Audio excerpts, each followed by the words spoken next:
नमस्कार मित्रों, पितृपक्ष कब खत्म है और अश्विन मास की कृष्ण पक्ष की अमावस्या तिथि कब है और कौन सी कथा इस दिन अवश्य ही सुननी चाहिए।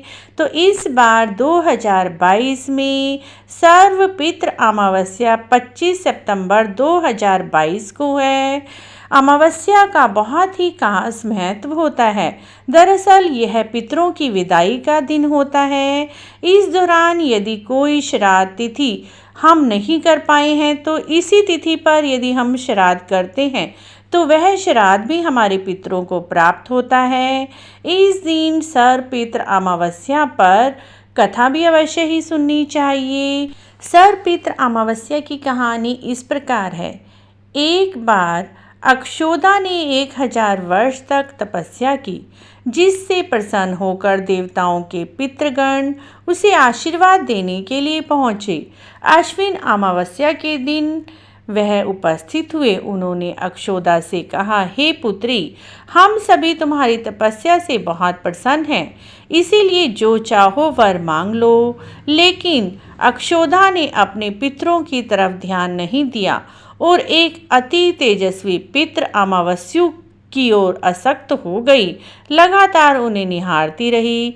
पितरों के बार बार कहने पर भी उसने कहा, हे भगवान, क्या आप मुझे सच में वरदान देना चाहते हैं?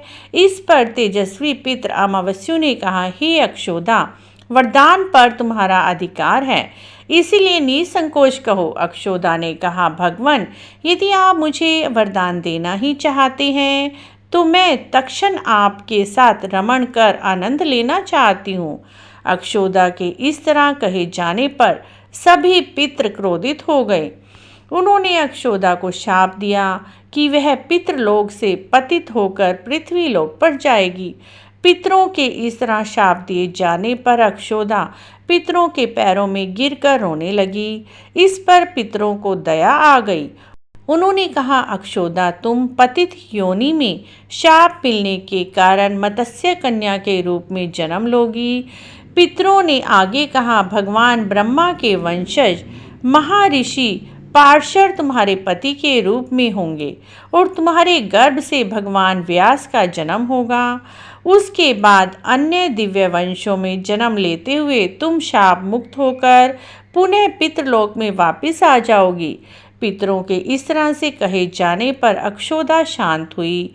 अमावस्या ने ब्रह्मचार्य और धैर्य की सभी पितरों ने सराहना की। वह वरदान दिया कि वह अमावस्या की तिथि अमावस्या के नाम से जानी जाएगी। जो प्राणी किसी भी दिन श्राद्ध न कर पाए वह केवल अमावस्या के दिन श्राद्ध तर्पण करके सभी बीते 14 दिनों का पुण्य प्राप्त करते हुए अपने पितरों को तृप्त कर सकते हैं। तभी से प्रत्येक मास की अमावस्या तिथि को सबसे अधिक महत्व दिया जाता है और यह तिथि सर्व पितृ श्राद्ध के रूप में भी मनाई जाती है। उसी पाप के प्रायश्चित हेतु कालांतर में यही अक्षोदा महर्षि पार्शर की पत्नी व वेद व्यास जी की माता सत्यवती बनी थी। तत्पश्चात समुद्र के अंशभूत शांतनु की पत्नी हुई और 2 पुत्र चित्रागंध और विचित्र वीर्य को जन्म दिया था। इन्हीं के नाम से कलयुग में अष्टका श्राद्ध मनाया जाता है। मित्रों, तभी से सर्व पितृ अमावस्या को साल की सबसे बड़ी अमावस्या कहा जाता है।